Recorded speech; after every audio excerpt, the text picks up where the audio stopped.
Hello and welcome to episode number 5 of Little Big Knits.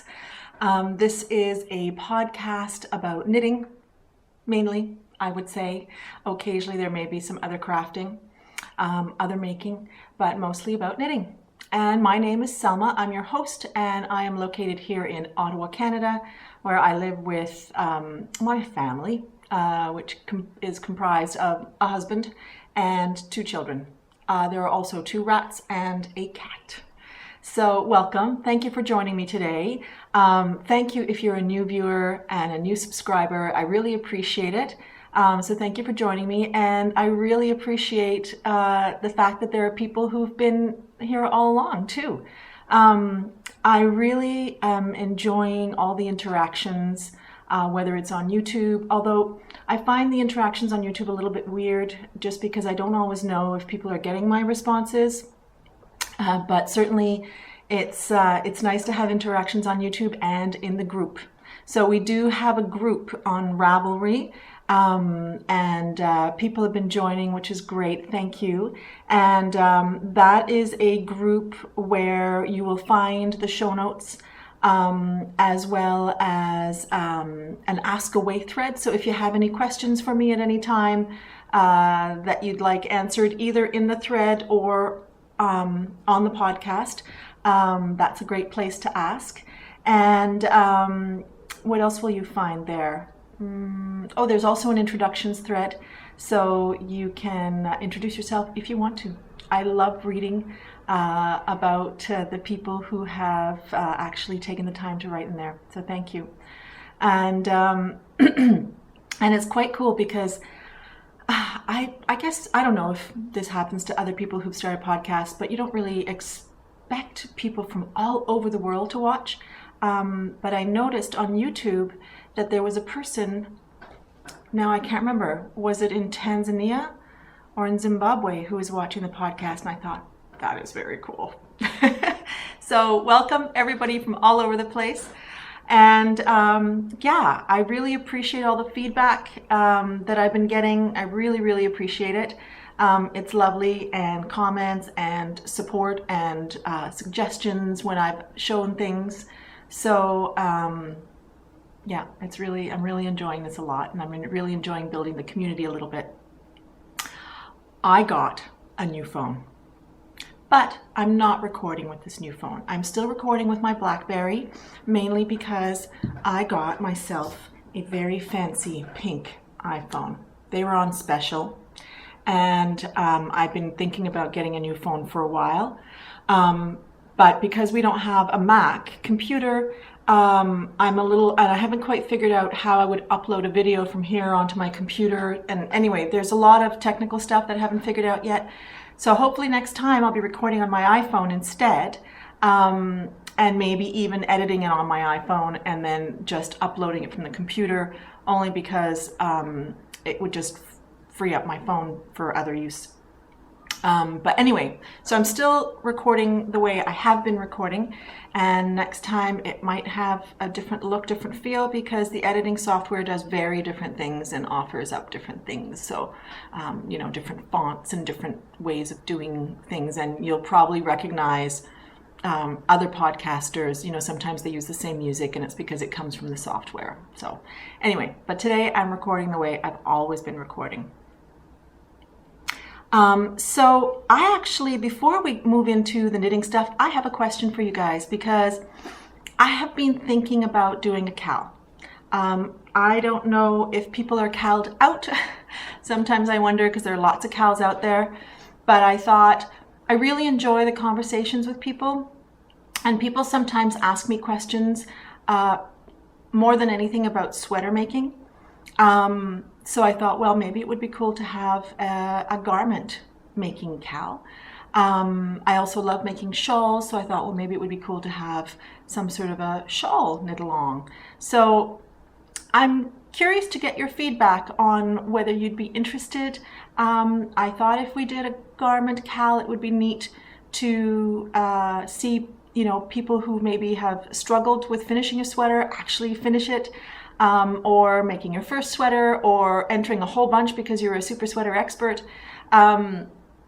So that's the thing that I'm leaning towards, but I'm really also in a shawl phase in my life for sure. And I am just really enjoying making shawls.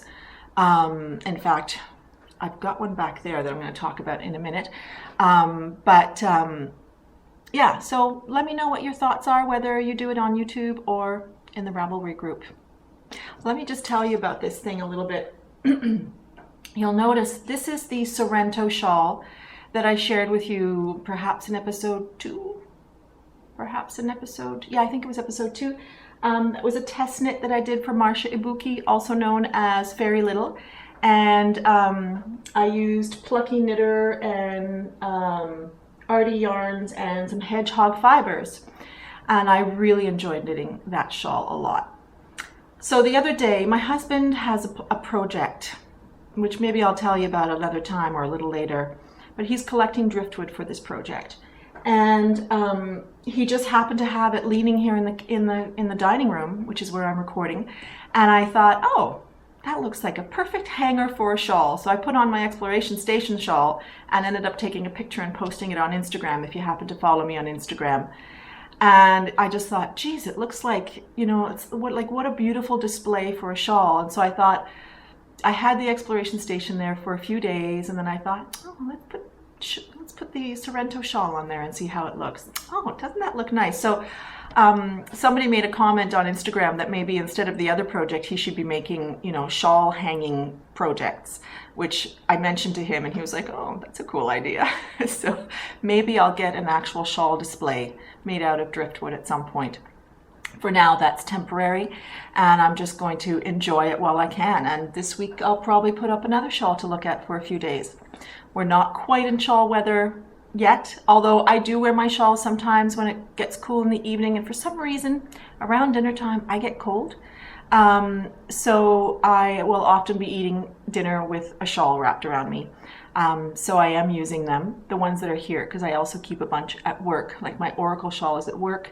I've been wearing it there a lot. For some reason, my floor has been freezing, so it's been getting a lot of use. But I do keep some at home, and this one and the Exploration Station are here. So anyway, yeah, that is that. So maybe we should finally move into knitting. It's like 7 minutes in, holy camole. So I have one FO, and I happen to be wearing it. You'll remember if you watched last time, I was working on this. This is the Flex by Heidi Kiermaier. And when I showed it to you, it was a big blob of a mess. And I have since finished it. This was a fascinating project. It really blew my mind. She is an architect. She's a serious designer. I mean, her mind is clearly a fascinating thing, because the construction of the sweater is completely unorthodox. And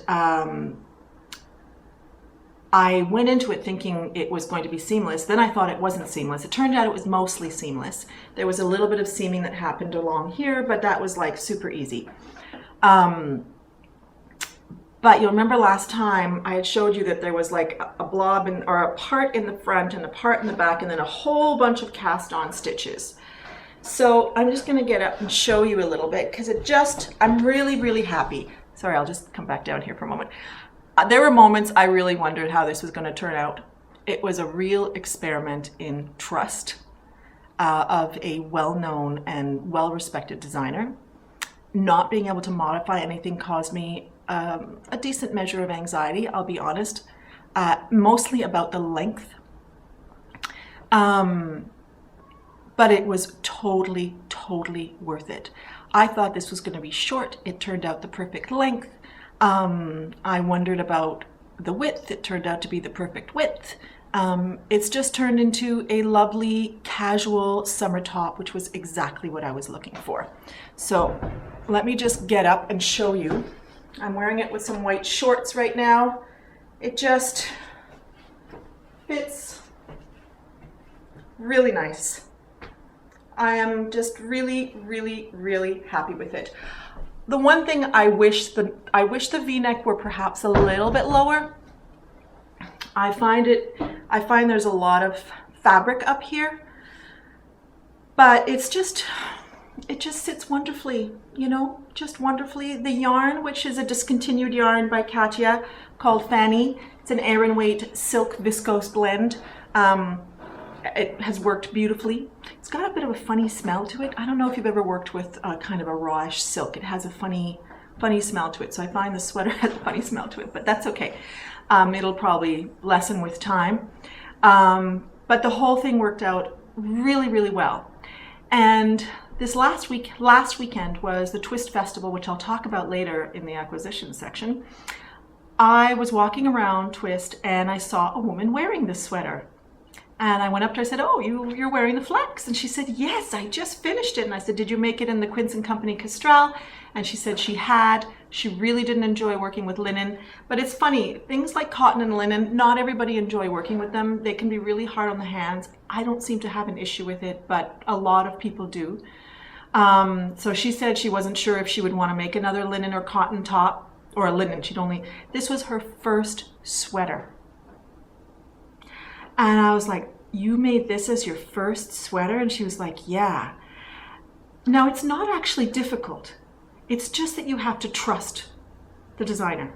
And I clearly have control issues or trust issues. Anyway, she said, I really had to trust the designer. She said exactly what I'd said. And I've made, I don't know how many sweaters I've made over the years. My first sweater was when I was 14. I'm going to say I've made 50 sweaters in my lifetime, something like that, maybe 40, maybe 60, somewhere in there. I'm now going to wonder and maybe go and count the Ravelry sweaters, because there were many sweaters pre-Ravelry too. But this was her first sweater, and she said exactly what I said. She said, "Heidi Kiermaier is a genius. This is an amazing thing." And she said, "I wondered if it was going to fit," and it fit her just like it fit me. A lovely, loose fitting casual top. So anyway, I highly recommend this. As you can tell, I have nothing but positive things to say about this top and the construction. I don't think Heidi Kiermaier has made anything for men, unfortunately, because I think it would be very interesting to see what she would produce for the male figure. But her designs are very, very interesting, and I'm really looking forward to making another one at some point. And I might even make another one of these. It was fast. It's Aran Weight. I knitted on 5.5 millimeter needles. Really, it took probably about a week and a half. Excuse me. I'm drinking my first tea of the day. I realize, you don't talk that much in the mornings. At least I don't. Nobody in my family really talks that much in the mornings. So this is my first time talking. And that's what happens every podcast. It's kind of my first time talking, and I get a little bit raspy. And then I lose my train of thought. So, which is what is happening now. But yeah, fascinating top. I'll make it again. Beautiful.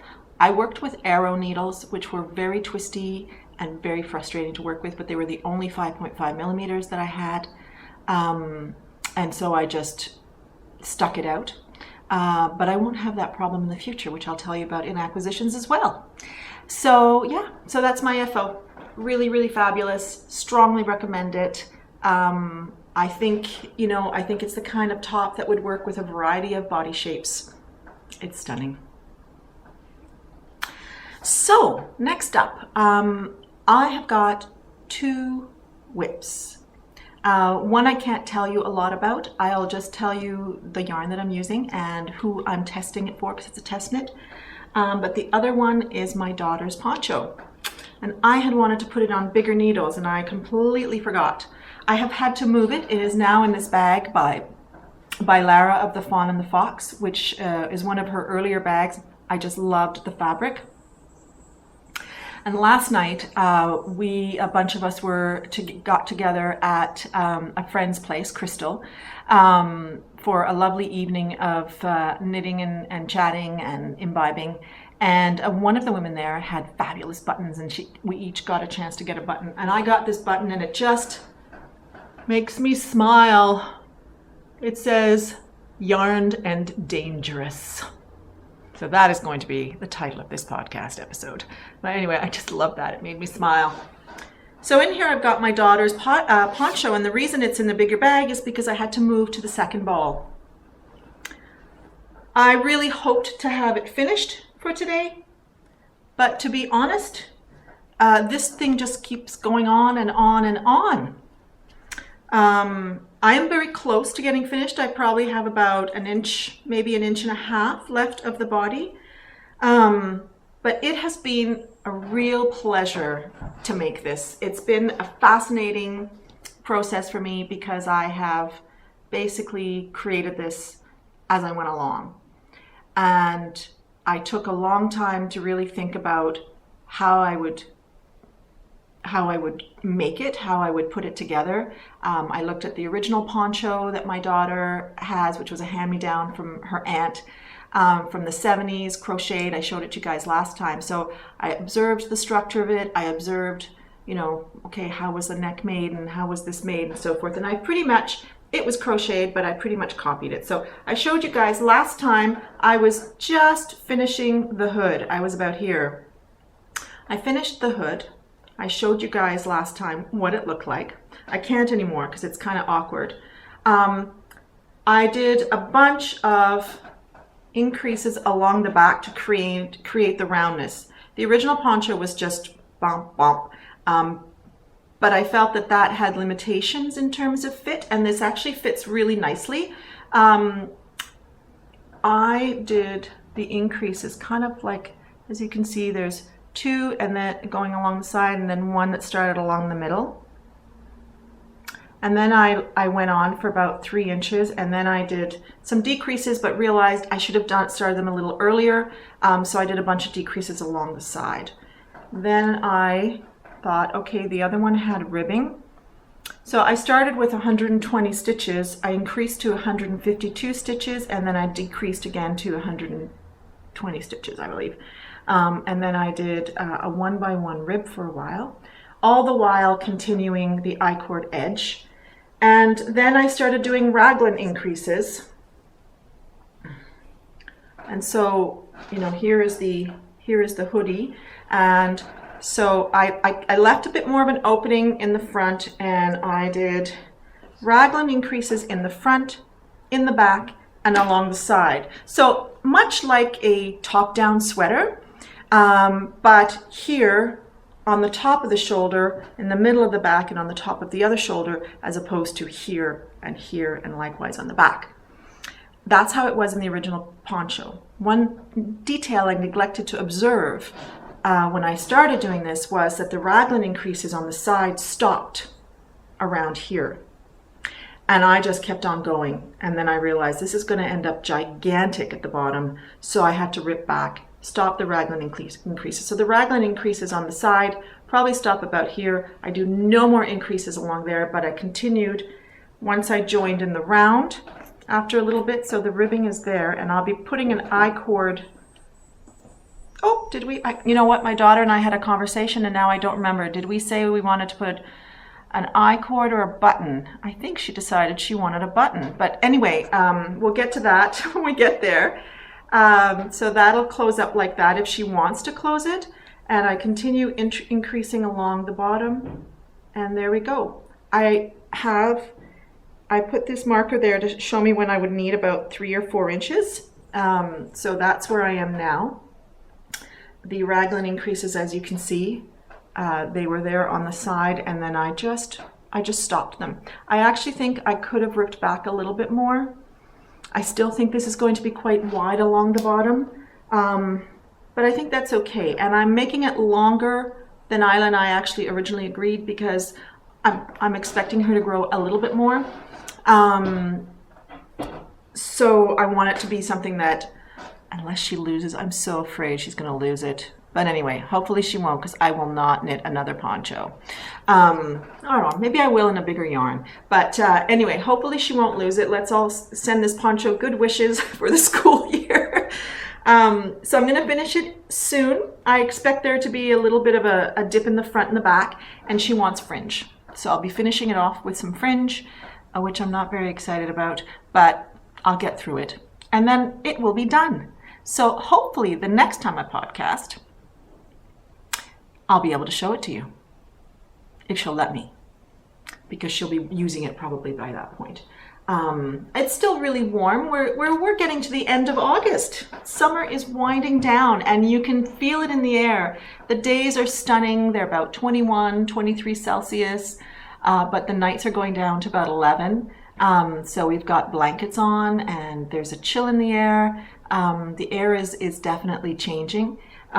So fall is upon us, and those of us that enjoy wearing our woolly knits will be quite happy with that. So anyway, that is the poncho saga, or the poncho story for now. Those are the words that are coming to my head. And I look forward to showing that as an FO next time. The other thing I am working on, which I said I'm not going to be able to say a whole lot about, is a test knit that I am doing for Marcia Ibuki again. I tested the Sorrento shawl for her, and I'm testing now something completely different. I won't say much about it because I think Marcia would like to talk about it on her podcast. I hope to be very far advanced in this the next time I podcast. But I want to finish the poncho before I really get started. So I'm just going to show you, well, first of all, it's in my buku bag. I love this bag. I highly recommend buku bags. I cannot say enough about them. They are wonderful. Very cool, wonderful thick canvas. So I am making this project that I'm testing for her out of yarn that I got at the Edinburgh Yarn Festival. I actually bought this yarn to make a sweater from Brooklyn Tweed called the Caspian, which is kind of a, well, I don't know if it would be called a Gansey, but it's sort of structured like that, and it's got sort of a pattern up here of cables.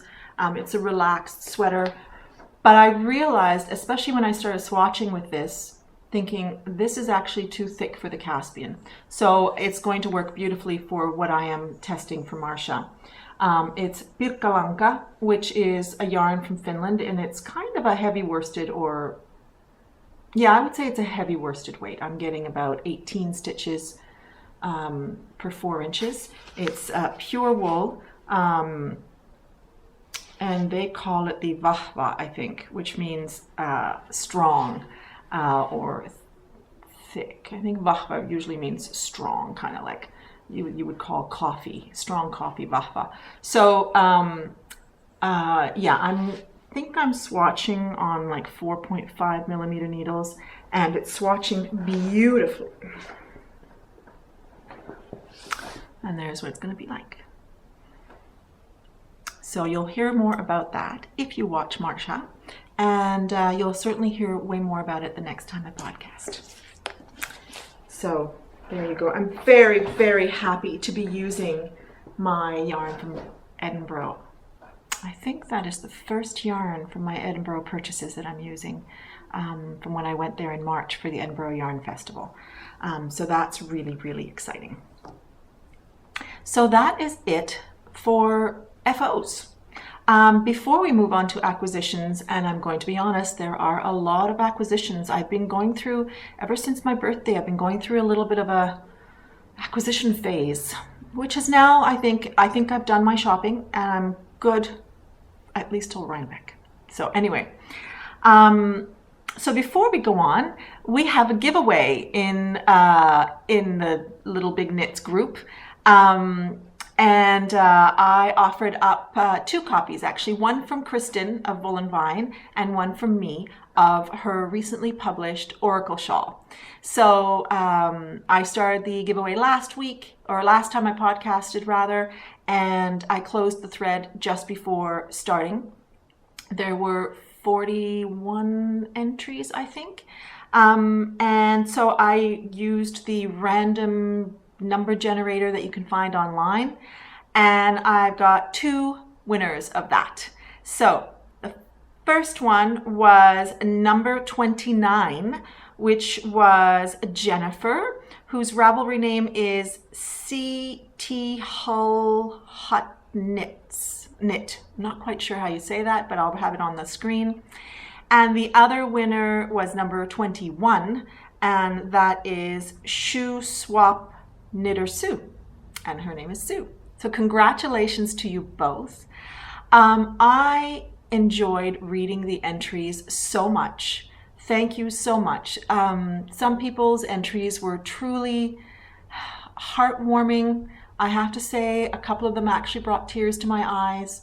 A couple were really funny, and there was everything in between as well. I really appreciated people's stories. Some were stories of things that they're learning now. Some were stories of where they learned to knit. And I find it, actually I kind of feel like I'm getting emotional about this, but I find it so interesting how crafting has a very emotional root sometimes, or a sentimental, sometimes not.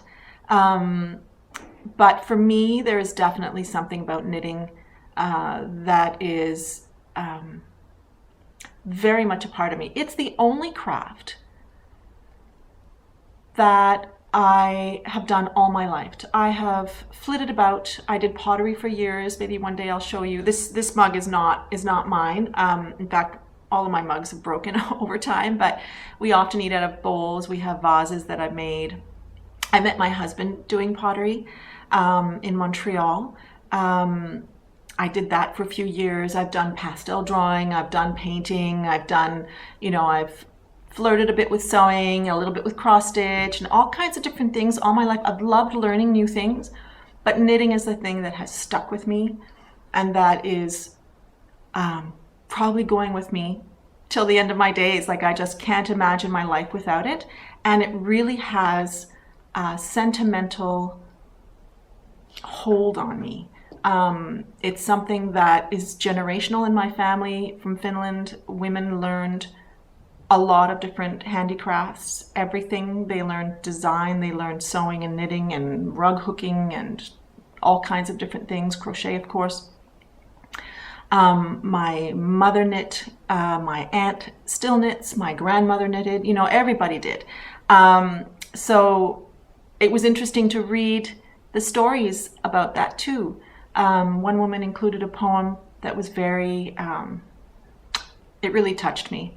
And so thank you everybody for your entries, and it's just fun to see what people are learning. And some people are really recent knitters, and you are coming at a time when knitting has such support and community, which is awesome. And so yeah, knitters unite. We're going to take over the world, and it just proves once more what a beautiful community this is. So to the two winners, Jennifer and Sue, either I'll get in touch with you, or if you can get in touch with me first, get your email, and one of you will hear probably from Kristen directly, and the other one will hear from me. I'll be sending you a pattern, okay? So thank you. I'm also going to be having another giveaway, but I'm going to be doing it on Instagram. If you happen to follow Ellie, who is Skeen Deer on Instagram, and she has the Skeen Deer podcast, she has offered up a giveaway, and I'm going to do that on Instagram over the next week. She's got a mitten club, a Norwegian style knitting mitten club, based on the Selbu mittens. Yes, that's it. That is starting in September, and there will be 4 mitten patterns coming out, and I think there's another one. Beautiful color work. I am so looking forward to trying them. I've only done color work in sweaters recently, in 2 sweaters. I did do some socks a long time ago, but I'm really looking forward to doing some in one. So I'll be doing that on Instagram, so keep your eyes peeled for that. And if you don't watch Skeen Deer, you really should. She's got the market cornered for color work. She is amazing, does a lot of color work, and it just is one of those things that I think is in her blood, is color work knitting. So there you go. That is coming up as well. So, as I said, I've been on a little bit of a yarn acquisition rampage. And it's funny, it's almost like I need to do it, and then suddenly it stops. Most of it has been about, some of it has been about completing things, and some hasn't arrived yet, and I'll show that next time.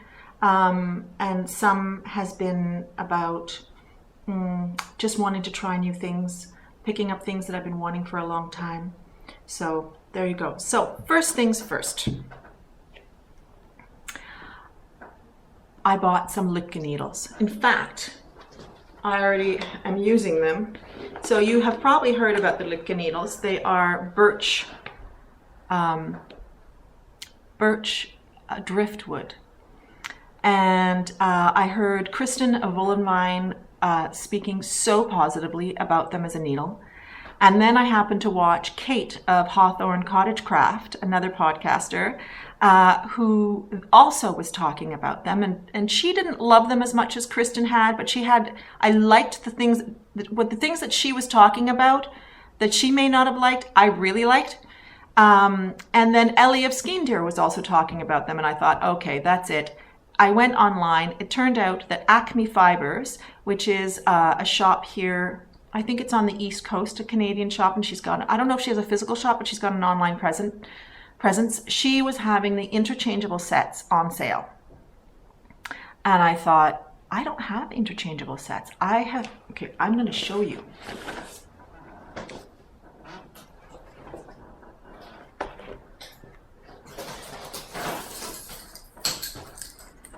This is my needle collection. And this is an improvement over what it was before. I sewed this thing up where I could stick them in, and it just weighs it down completely because this is my collection. It is a mishmash of needles that I've accumulated over decades, some which I've inherited from my mother who no longer knits, needles I've bought when I've needed to buy a certain size, and this hangs on my closet door. This is kind of a metaphor for my life. But I really wanted my life to be more like this. So when I saw the needles, I thought, everybody's speaking so highly of them. Excuse that. I'm generally more of a metal needle person, but I do like really good wooden needles, and I was using some Knit Pro. I think they're the Knit Pro Symphonies, the really smooth wooden ones from Knit Pro. I was actually using them on the Poncho, and I was like, I really like these. So if they're as smooth as that, and if the join is as good as everybody says the join is on the Litka needles, and if the cable is as stiff as they say it is, because I actually really like Chow needles, they've got a stiffer cable and I really like that. I thought, they were on sale for a very reasonable price. I think they're still on sale if you happen to be interested. Her shipping within Canada anyway is very reasonable. And so I just did it. I bit the bullet, and I'm realizing now, wow, if my knitting life can be in this little package like this, isn't that amazing compared to that craziness? So I'm using 2 sets already, but it comes in this beautiful case, and I'm using the 3.75 and 5. I think I'm swatching on the 5 right now for the test knit. It comes with 12 different sizes and 3 different cable sizes and little joining things and stuff like that. And I have to say, I've been really happy. I've been very happy knitting with them. They knit very nicely, as smoothly as the Knit Pro signatures, if you like those. They come in this sort of denim waxed, like very plastic smelling fabric. And what a neat little thing. So of course I'll still be using needles from my other thing. Oh, excuse me. I'm trying to mute it. I'll try and cut that out of the podcast. But anyway, I'm using these a lot, and I still will use the other ones, but I think that, I won't need to go to that as often. I do think I would like to invest in some metal interchangeables eventually, or I might ask that as a Christmas present. So yeah, and I am wondering, I've heard a lot of people talk about Haya needles, but I love Chow needles. So, and I do like Haya as well. I don't think I've used them as much as I've used Chow. Chow seems to stand out for me. I love the needles I use for my sock knitting. So I'm wondering, here's my next question for you. I already asked you a question about the Cal. My next question is, if you have interchangeables, Haya or Chow, what is your opinion of them? I have heard a lot of positive comments about the Hayas. but I've heard practically nothing about the chow-goos. And so I don't know if that means that people don't have them, or I haven't been paying attention, or people don't talk about them as much. Or so if you have any comments on that to help myself and anybody else who's interested make a decision, I'd love to hear about it in the group or on YouTube. Thank you. Thank you. Thank you. So that is the first acquisition. And this week we actually have 3 pages of notes. So I'm just going to turn my page. So last weekend was the Twist Fiber Festival.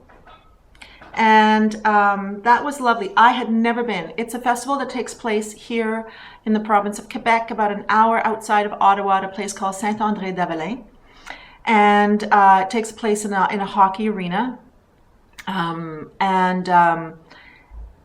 It was actually bigger and far busier than I expected it to be.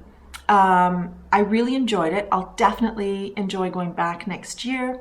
I went with Holly, but we met up briefly with Sue, Crafty Knitter 7, and Lynn, Toll Baby from the Two Tangled Skeins. Also met up with our friend Shella and Elizabeth. And then I also saw Ramona, who's Ramona Firehorse on Ravelry and Instagram, and she was with Eric of Stick Plus Twine.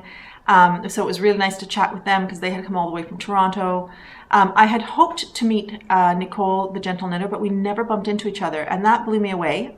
I would have never bumped into Ramona and Eric either, except that I actually texted Ramona and said, "Are you guys here?" And then they were actually leaving, and so we were able to chat for a little bit before they left. There was a lot of great stuff. It was a really interesting mix of felting and weaving and spinning and yarn and different types of, different types of things. Like there were lots of card makers and some jewelry makers, and there was just a real variety. I really enjoyed that. In fact, they don't call it a yarn festival. They call it a fiber textile festival. I think that's what they call it. And I just thought that that was a great name, and it really does define it. So what did I do there?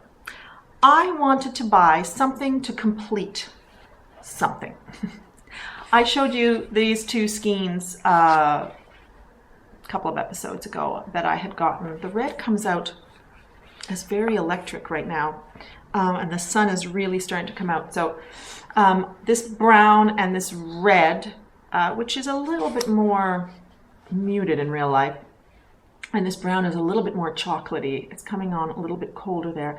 I had got these here at Wabi Sabi, a local shop. They're both by Riverside Studios. Thinking about the Lumpy Space, which is a shawl by Stephen West. It's usually a 4-color shawl, but I saw that somebody had made it as a 3-color shawl, and I thought, oh, why not? So I was looking for something to go with these. I didn't have them with me. But I ended up seeing something that I thought could go, and I ended up purchasing it. It's from Yarn Indulgences, which is a Canadian dyer, and I had seen her stuff at Frolic in Toronto in April, and it's this is her Z Luxe socks. It's an MCN, and the colorway is Caribou. So it's got these sort of rich reddish browns and kind of a subtle gray, and it is fluffing all over the place. Fluffing all over the place. And so I thought this might be an interesting one to go with the red and the brown. I'm not totally convinced, actually, because I think that there's just maybe a little bit too much brown in it. But yesterday I thought, let me see if I grab a cream, what would happen? And I actually really like that. So my Lumpy Space might go back to being a 4-color shawl, and I think it's probably going to be that. My original idea was soft pale colors, because if you go to the Lumpy Space page on Ravelry, it is made in muted colors, and I really liked that idea, but now I'm really liking this as kind of a fall scarf. So that is in my plans. I ended up getting, at the Maison Tricotée, which is a shop in Montreal, they had a fabulous stall. I had a hard time not walking away from there with way more. I saw this skein. This is pure indulgence. The skein of hedgehog fibers in the teacup colorway. It's just so fun. And that's going to go into a shawl most likely. This is the sock, which is a 90-10, 10 nylon. The rest of it's merino. And then I ended up buying this. I love this. Now, this is Fleece Artist Zambezi in the mink colorway. And I have a weakness for mohair. But I was talking to the woman there, and she was wearing the ranunculus, which is a sweater. Is it Midori? I can't remember who designed it. I'll write that down in the down bar. But it is essentially a fingering weight sweater knit on very large needles, and it's meant to be a loose, drapey layering piece. And I was talking to the woman there. I said, "Oh, you're wearing the ranunculus?" And she said, "Yes, I've made two." The one she was wearing was more in summer fibers, but she had made one with this yarn, not in this colorway, and double-stranded with a fingering weight merino linen or something like that. And she showed me the picture of it, and I was like, oh. Now, I was first looking at a pale pinks and creams, and I said, "Well, what do you think about this?" And she said, "Oh, it's okay." She reached over and grabbed the mauve and said, "This is the one that would look great on you." And I thought, oh, I just can't get away from mauves. They just seem to be everywhere in my life. So this has amazing yardage. The ranunculus actually takes one skein of yarn. It's a sweater that takes one skein of yarn. So it'll take half of this, because this has got over 1,000 yards, almost 1,100 yards in it. And I'll be double stranding this with either, I have some Malabrigo sock in the eggplant colorway. So I have a feeling that I'm going to double strand and make the ranunculus for myself. That's my thinking. And that's why I bought it. So those were the yarn purchases from, well, not really. There is a sweater quantity, but it hasn't arrived yet because they didn't have enough in the stall, so they're supposed to send it to me. And I'll tell you about that next time. I also indulged in this thing, which is basically like a pumice stone, but it's considered a sweater stone, and it's used for depilling. I haven't used it yet. As you can tell, I haven't unpacked it, but it's essentially, it's in the plastic, but it's essentially like a pumice stone. It feels light and kind of got that same feeling as a pumice stone would have. And apparently you just wipe the sweater in a continuous motion, sort of in the same direction, and at the bottom of the sweater you'll have like a bunch of the fluff from on top. So I'm very interested to compare how this works to the gleaner. I've used the gleaner on one sweater and I thought it worked quite well, but I'd be curious to see how this worked, because I used it on superwash wool and I wasn't thrilled with what happened, and I asked her how this would behave on superwash, and she said it was fabulous. So I'm going to be curious to compare them, and maybe I'll share that with you on the podcast another time. I also got this sheet print that came framed, and I just thought it was really lovely. And as you can see the reflection of my sort of setup there. I'm slowly planning my crafting corner room, which will probably happen in about 5 years when my son moves out, maybe. If he go, I don't see my son being the kind to stay home for a very long time. I have a feeling that the moment he gets off to university, it'll be in another city and he'll be wanting to live on his own. That's my feeling about him. And so I'm already starting to plan turning his room, which is the smallest room into the house, into my crafting room. So I'm hoping that will go there. For now, it's been sitting in our dining room. And then I bought these cards, which are by a woman who has a shop on Etsy. Look at that. There's an owl. There is a bicycle with some yarn all over it. And then I bought this one. She had so many beautiful, beautiful designs. And I just got 3 of them. And I also got these like tags. There is a variety of tags in here. They're all different. And that you can add on to a woolly present. And her name is, she's Catherine Pelletier, and it's Catherine illustration on Etsy. So I'll put that in the down bar as well. And if you want to visit, you can. She was actually also the person who was responsible for the twist drawing for the year. And now that I've seen her work, I can see where that came from. I really loved her work. It was absolutely beautiful. And I think that that's pretty much what I got at the Twist Festival. I really enjoyed it. I'll be there again. Another thing that I bought the week before, when I was going to be doing the test for Marsha, I actually only had one worsted weight sweater quantity that I could use for it. And I really only have 2 sweater quantities that are in worsted weight, and the other one is a mohair that I bought in Edinburgh, and it's meant to become the Nuke sweater at some point from the Len magazine. So that was already spoken for. So I went to our local store to see if I could find something that would work for the test that I'm doing rather than the Pirkalanka. But I really didn't find anything, so I thought that's fine. But I was weak. And I came home with a sweater's worth of yarn that I have been eyeing for months and months and months. And I just thought, you know what, I really want that yarn. And they had a swatch there, and it just had such a beautiful drape to it. And it is by Katya, which is funny. This is by Katya. The poncho is by Katya. This is by Katya. I obviously have a thing for Katya yarns. They're always blends of things.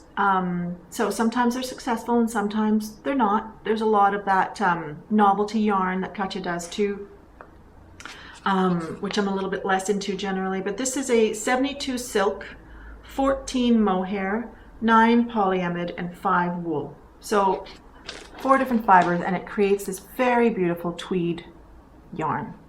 They had a sweater made out of it as well, and I just loved it. And I've loved it for months and months and months. So I did it.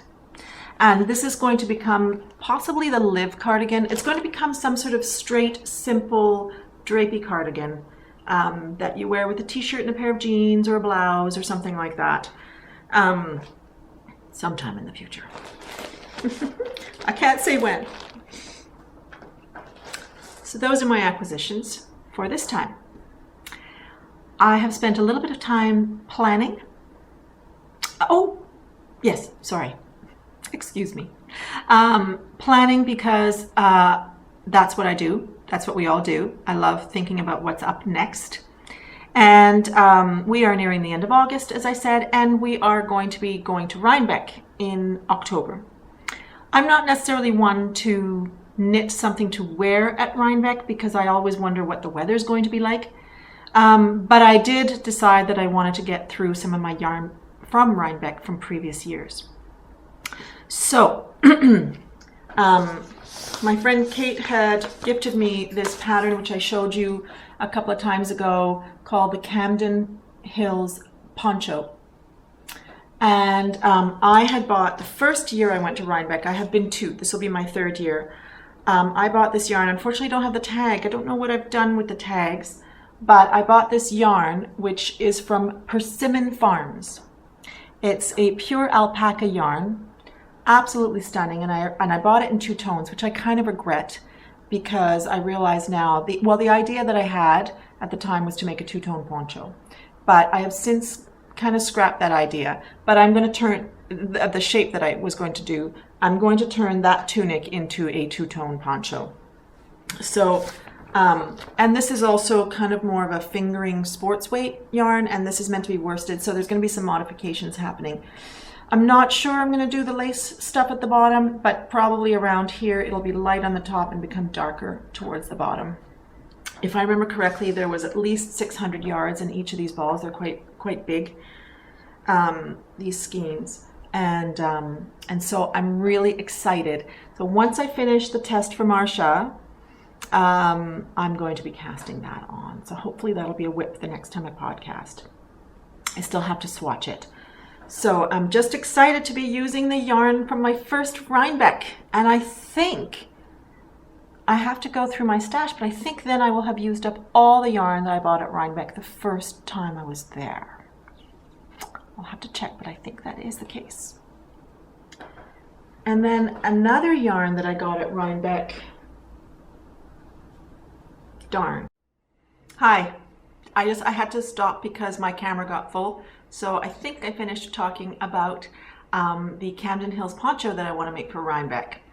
So the other thing I want to make for Rhinebeck, or not for Rhinebeck, but using Rhinebeck yarns, is this yarn that I actually got last year. I got 3 skeins of this Moodna, which is by the Hudson Valley Fibers Company.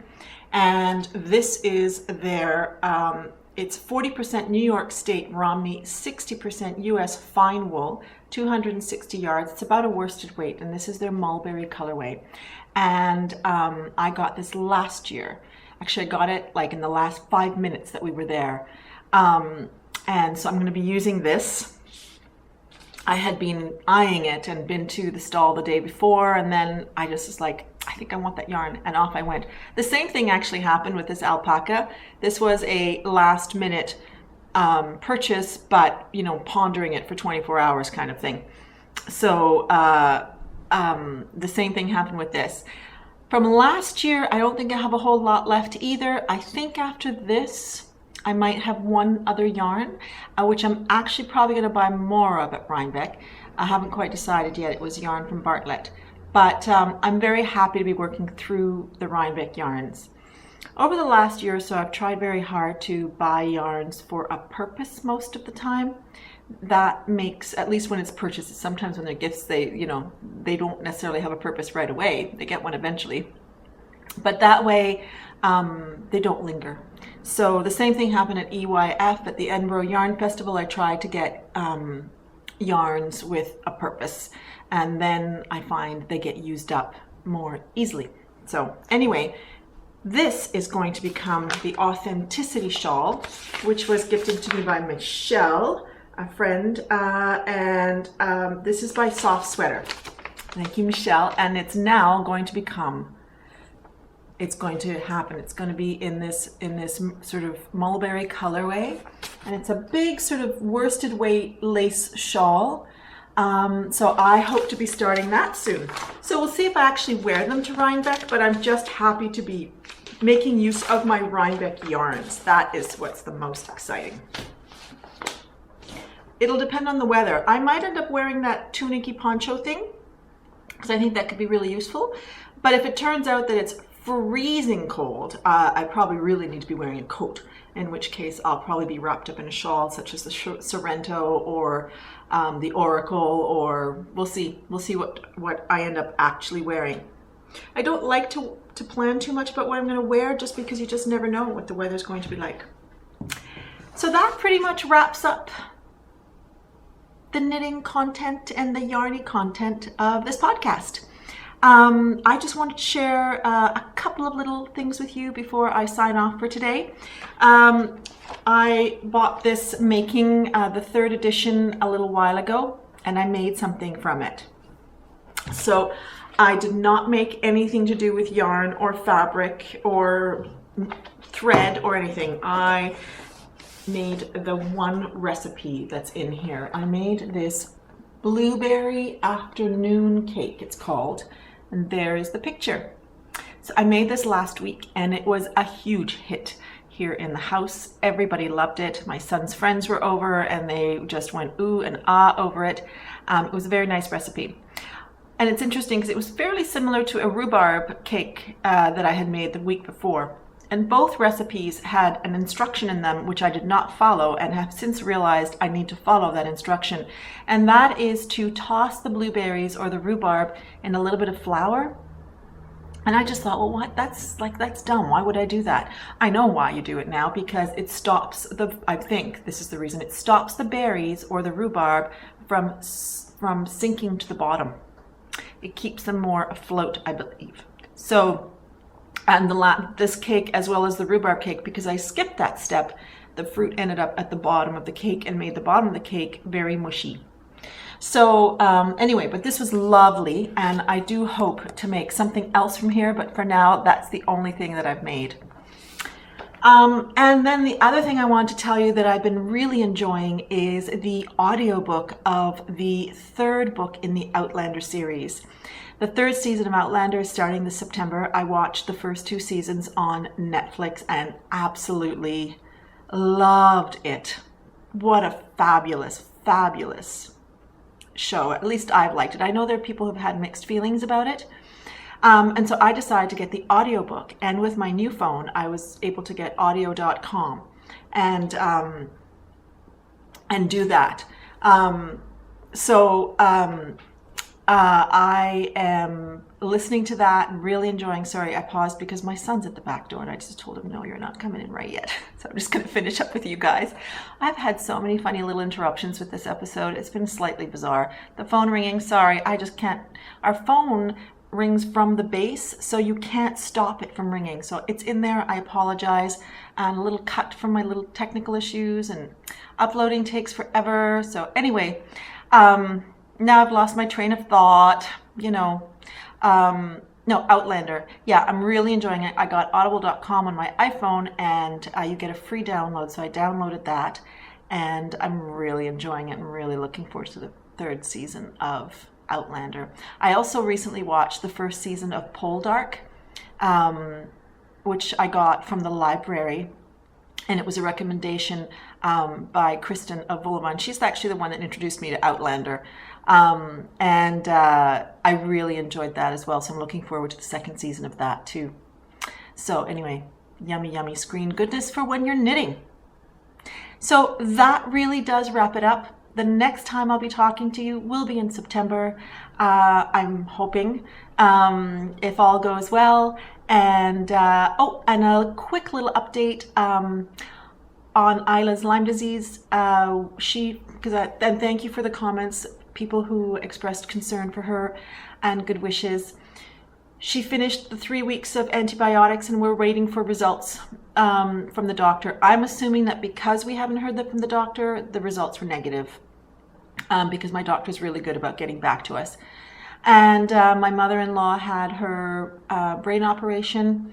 That has been a rocky road, a very rocky road, but she is okay. She's been in and out of the hospital with all kinds of complications. And from what I've heard from other people who've had these operations, it is really touch and go in the beginning, and it's a slow recovery, but she seems to be on the mend. All the levels of things are going up, and hopefully she will actually be going home. So we are planning, not myself, but at least my husband Alejandro and our 2 kids are most likely going to be going to Uruguay for Christmas. And that's just mostly a financial thing, because the tickets have gotten really expensive. I've traveled a lot this year, they're usually here at this time of the year. They really miss their grandchildren. So I said, why don't you just take the kids and go around the Christmas holidays and hang out with them, and they will be thrilled. So they don't know about that yet. Don't tell them. It's a surprise. But we probably will tell them at some point. Yeah, those are some upcoming plans. So I do hope to see you in September. I hope this podcast has found you well. I hope you've enjoyed it, my, all over the place meanderings and thoughts and musings. And I wish you the best next couple of weeks, and we will talk to you when we talk to you. Happy crafting. Take care. Bye-bye.